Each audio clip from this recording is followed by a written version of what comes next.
Começa agora o Jornada. Todas as semanas você acompanha aqui ações e projetos da Justiça do Trabalho.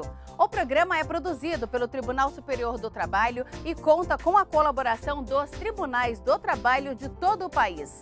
No programa de hoje, uma reportagem especial sobre trabalho em dias de Jogos do Brasil na Copa. Os empregadores devem liberar os empregados para assistirem às partidas? E caso essa dispensa ocorra, a compensação de horas pode ser exigida? No quadro Saúde e Segurança no Trabalho, o assunto é enxaqueca, uma doença que atinge 30 milhões de pessoas só no Brasil. Em São Paulo, TRT da 2ª Região promove uma série de mudanças em contratos do tribunal com o objetivo de economizar gastos. E no quadro Trabalha Brasil, você vai conhecer as habilidades do profissional responsável pela criação de ambientes que devem atrair consumidores de forma imediata, o visual merchandising. Tudo isso e muito mais, o Jornada está no ar.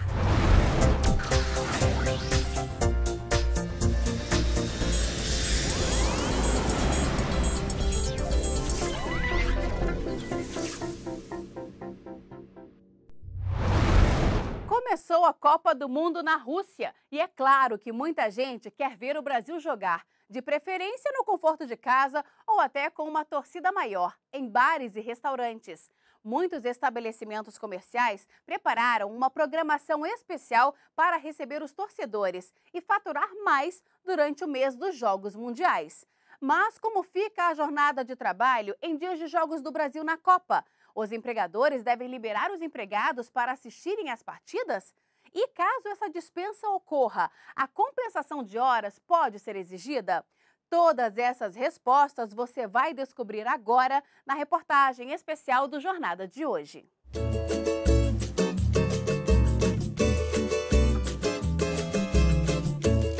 A Copa do Mundo na Rússia começou oficialmente no dia 14 desse mês. E como a gente já sabe, nessa época, as ruas e os bares das cidades já estão naquele clima, verde e amarelo para todo lado. Todo mundo na expectativa de ver a seleção brasileira ganhar em campo. Mas se para alguns é hora de aproveitar a folga para torcer pela seleção, para outros o trabalho só aumenta. Nesse bar, por exemplo, não vai ter folga não. Todos os garçons estão escalados para os dias de Jogos do Brasil. Trabalho é um movimento, né? A gente trabalha nessa expectativa de ter movimento. A expectativa do gerente deste estabelecimento é de um aumento de até 40% no movimento durante os dias de Jogos da Seleção Brasileira. E quem for trabalhar por aqui e extrapolar o horário, ganha hora extra, como em qualquer outro dia de trabalho. Nossa expectativa é boa. Nós sempre assim, nossa casa, graças a Deus, sempre é lotada e no dia dos jogos a gente espera que seja mais lotada ainda, que a gente consiga vender mais, né?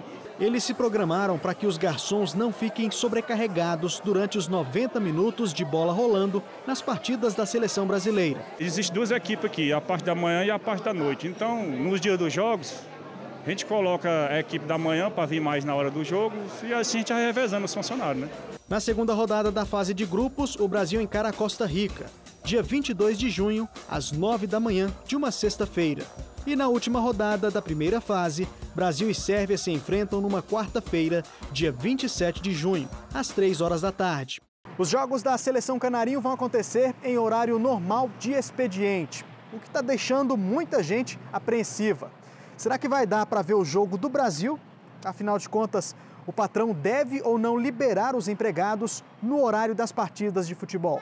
Se eu tivesse uma empresa, eu liberaria os meus funcionários para assistir os jogos, até porque é uma questão cultural, né, do Brasil, né? Mas segundo o Ministério do Trabalho, empregadores não são obrigados a liberar os empregados em dias de jogos da seleção brasileira na Copa do Mundo. A empresa e os trabalhadores podem entrar em acordo para que no dia do jogo da seleção ou em qualquer outro jogo que eles entenderem necessário, haja um acordo para que não haja o expediente, os trabalhadores não trabalhem naquele dia ou naquele turno e mediante uma compensação posterior, né? Esse acordo pode se dar ou verbal ou por escrito, para uma compensação dentro do mês. Outras empresas preferem adotar horários especiais de trabalho. como liberar mais cedo os empregados ou até alternar as folgas entre os turnos de expediente de acordo com os horários de jogos do Brasil. Essa possibilidade de negociação entre a própria empresa e o empregado é novidade. Veio com a reforma trabalhista. A lei prevê o acordo verbal entre patrão e empregado para a compensação de horas dentro do próprio mês. E se o Brasil passar pela primeira fase e chegar até a final do Mundial, pelo menos mais 4 jogos devem ocorrer em dias úteis, bem no meio do expediente da maioria dos trabalhadores brasileiros. A Lei 13.467, que alterou a consolidação das leis do trabalho, diz o seguinte: a duração diária do trabalho poderá ser acrescida de horas extras em número não excedente de 2 por acordo individual, convenção coletiva ou acordo coletivo de trabalho. O banco de horas poderá ser pactuado por acordo individual escrito, desde que a compensação ocorra no período máximo de 6 meses. É lícito o regime de compensação de jornada estabelecido por acordo individual, tácito ou escrito, para compensação no mesmo mês. Muita gente ainda está na expectativa para saber se vai ser liberado ou não. Está esperando que seja liberado? Esperando, vamos aguardar aí, ver se vai sair alguma coisa. Mas nem todo mundo pensa assim como o João Anselmo. Existem casos em que o empregado não faz questão de deixar de trabalhar em dias de jogos da seleção. Nessas situações, o Ministério do Trabalho esclarece que a empresa tem que remunerar o empregado caso feche as portas no dia de jogo. Se não houver um acordo prévio de banco de horas e a empresa resolver fechar as portas naquele dia, né, não haver expediente naquele turno ou naquele dia, o empregado querendo e não podendo trabalhar, nesse caso a empresa obviamente pode dispensá-lo, mas essa dispensa é uma dispensa remunerada, né? Então não vai haver a compensação posterior. Mas, né, a regra geral seria um acordo entre a empresa e os empregados para que seja compensada essas horas posteriormente. O advogado trabalhista explica ainda que a alternativa adotada por algumas empresas é a de liberar os empregados apenas nos horários dos jogos. Sendo assim, eles teriam que voltar ao posto de trabalho logo depois que o juiz apitar o fim da partida. Nesses casos, é bom o profissional ficar atento e não se empolgar com bebidas alcoólicas, por exemplo. Ele pode ser punido, a empresa tem a legitimidade para aplicar punições. E para o seu Luiz, garçom há mais de 20 anos e que já passou muitas Copas do Mundo na ralação, não vai ter outro jeito. É trabalhar e espiar a bola rolando nos gramados da Rússia quando possível. Dá para dar uma olhada de vez em quando, tem que ser rápido, olhar rápido e já está pronto de novo. Que empregado e empregador venham a conversar com razoabilidade e bom senso, sabendo que a Copa do Mundo e os Jogos da Seleção Brasileira são momentos em que todos nós estamos ansiosos e vidrados na frente da televisão.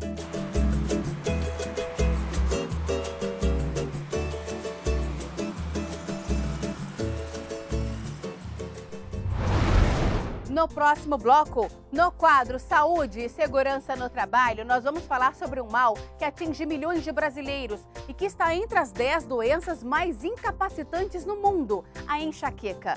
E ainda hoje, TRT da 2ª Região promove economia milionária de gastos. Nós voltamos em instantes.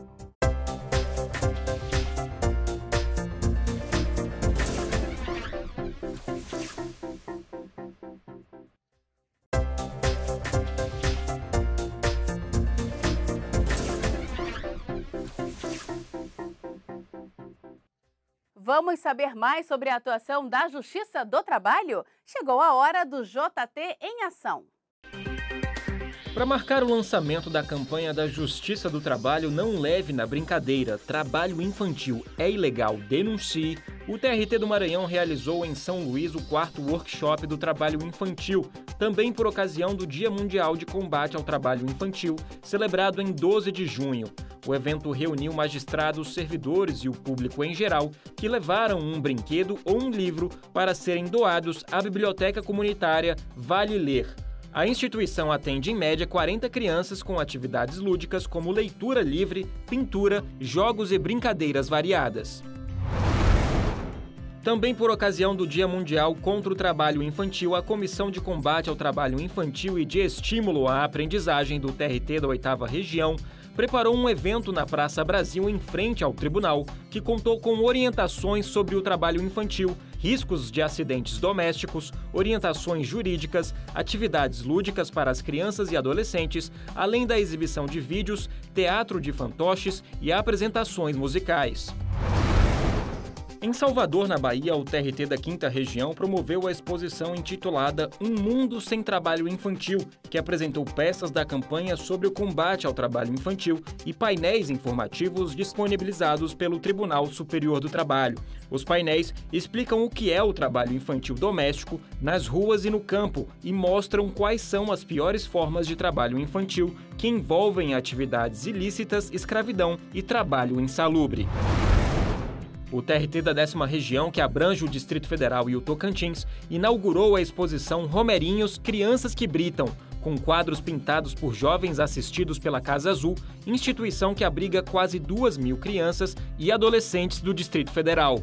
As pinturas, cores vibrantes e traços bem demarcados foram inspiradas no trabalho do artista plástico pernambucano Romero Brito, cujos quadros e esculturas estão presentes em inúmeras galerias e cidades do mundo.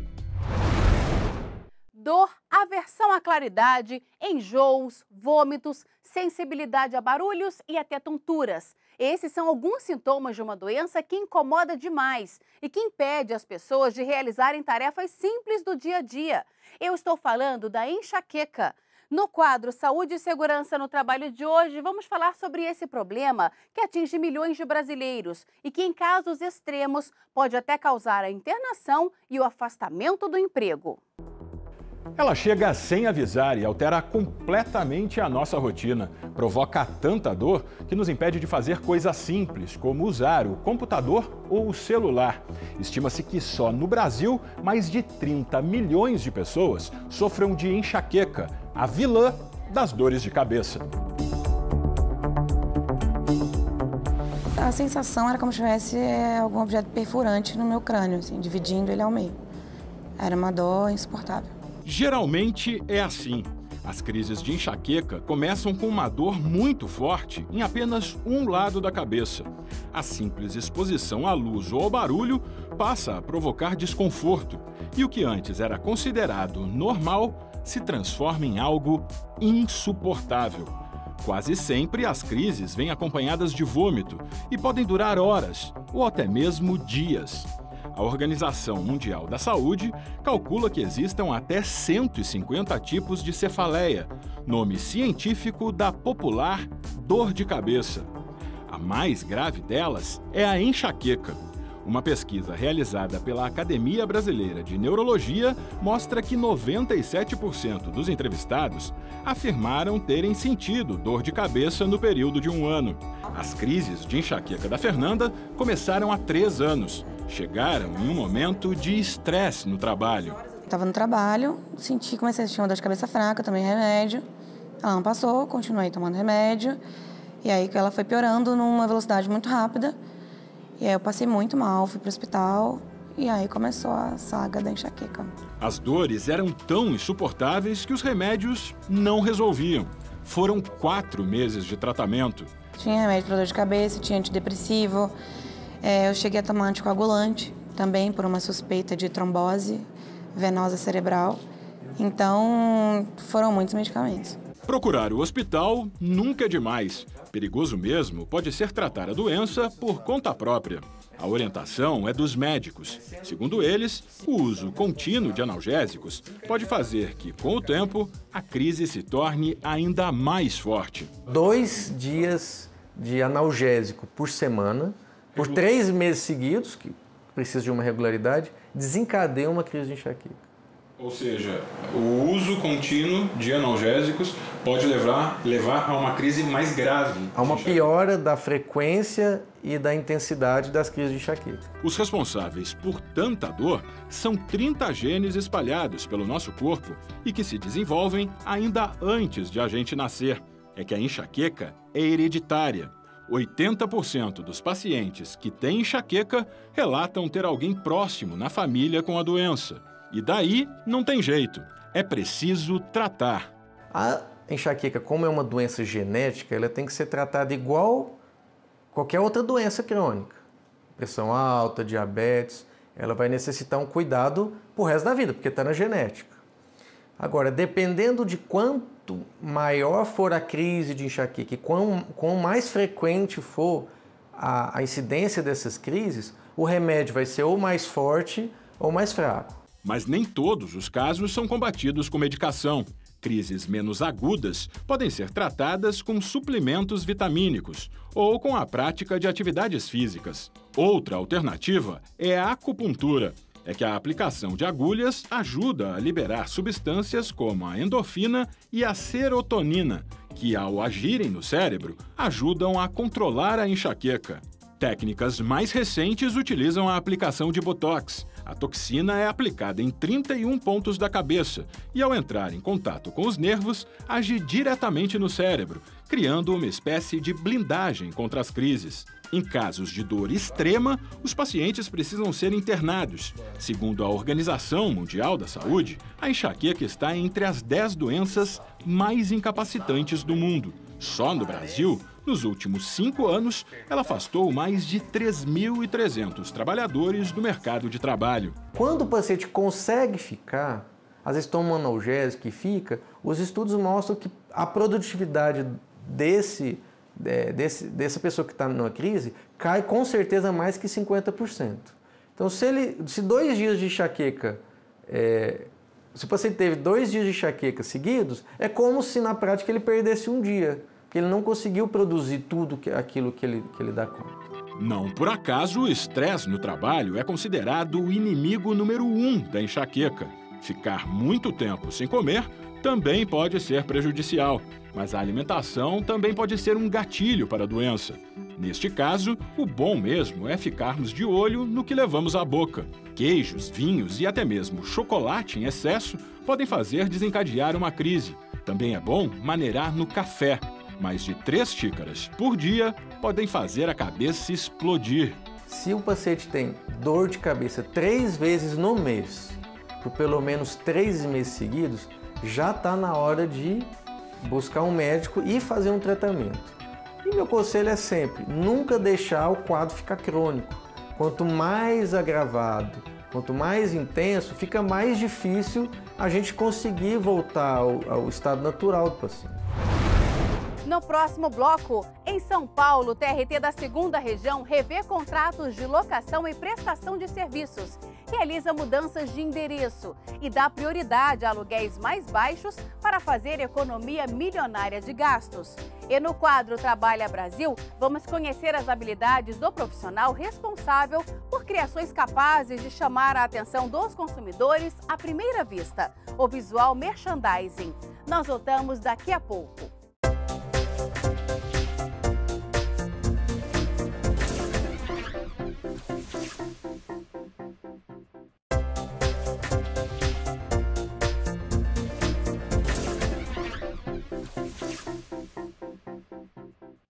Contratos de locação e prestação de serviços revistos, mudanças de endereço, aluguéis mais baixos. Em um ano, o TRT de São Paulo conseguiu economizar quase 3,5 milhões de reais por mês. Nessa reportagem, você confere esses e outros ajustes que o tribunal tem feito para reduzir despesas. Quase 590 mil reais a menos por mês e uma redução de 61% nos gastos. Essa é a economia com o aluguel das instalações do Arquivo Central do TRT da 2ª Região. A mudança, concluída em março, permitiu reduzir despesas e trouxe melhorias para o setor. O prédio único do Arquivo Central abriga 4 milhões de processos. Com a mudança, a capacidade de armazenamento ainda vai aumentar em 10%. Os serviços que antes eram prestados na rua James Holland foram transferidos para a rua Dr. Edgar Teotônio Santana, também na Barra Funda. Ao todo, foram 3 mudanças de prédios na 2ª Região para reduzir o custo com aluguéis. Além disso, 15 unidades tiveram os valores de locação renegociados. Dentre os prédios, na Unidade Administrativa 1, o valor do aluguel foi reduzido em 29%. No Fórum Trabalhista da Zona Leste, a negociação levou à revisão do valor do aluguel, que caiu 34%. Do Fórum da Zona Sul veio a maior economia. A unidade mudou de endereço, o que levou a uma economia de R$1,5 milhão por mês, queda de 75%. Revisão de contratos é uma atividade contínua, né? Eu vou te falar dos mais expressivos. A gente revisou segurança, limpeza, manutenção de ar-condicionado, que se verificou que cada imóvel tinha o seu contrato de manutenção de ar-condicionado. A presidência constituiu grupos de trabalho para estudar a forma de contratação, se aquele objeto do contrato é adequado. Só as medidas de mudança de prédio e revisão de contratos de locação geraram uma economia de quase R$3,5 milhões por mês.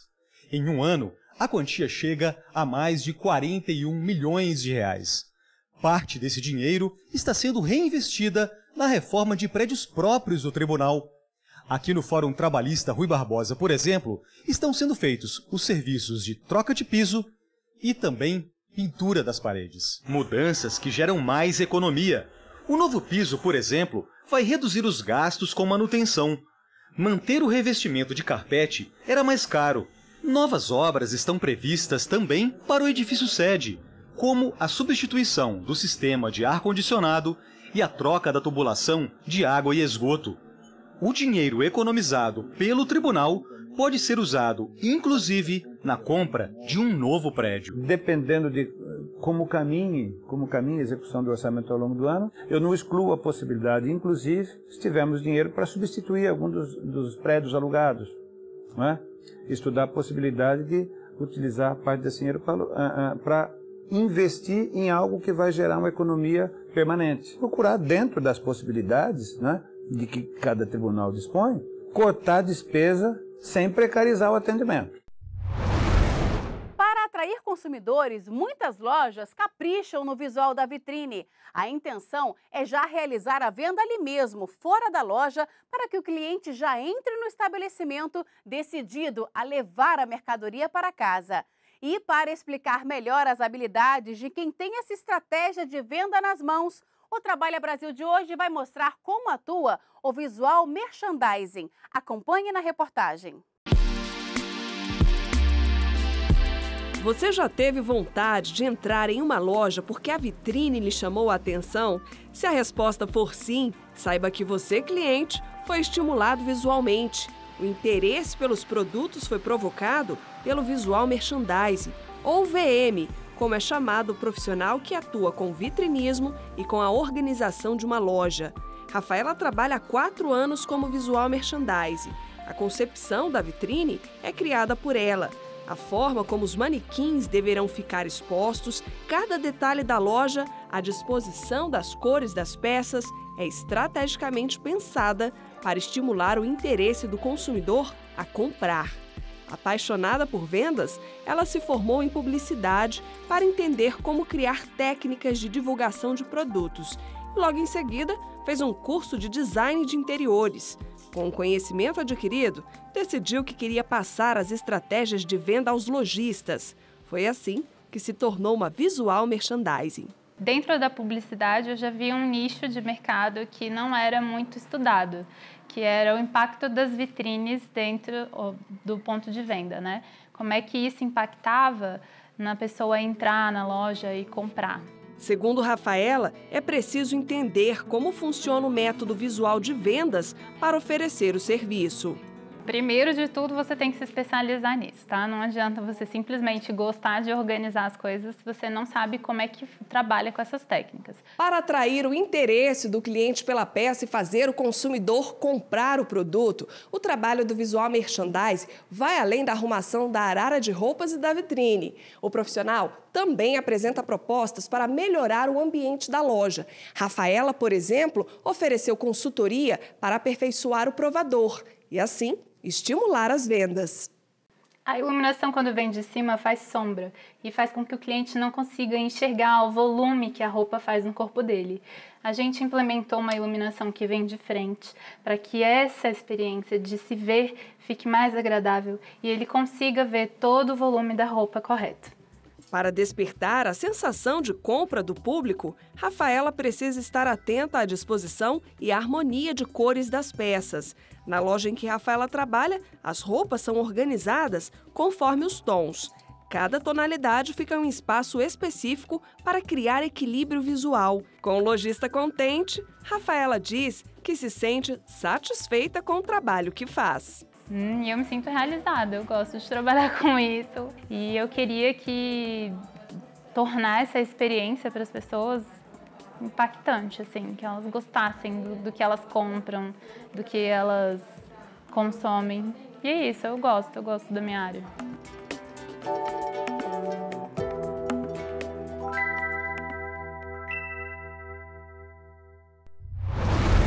Por hoje é só, o Jornada fica por aqui. Muito obrigada pela companhia e até a próxima.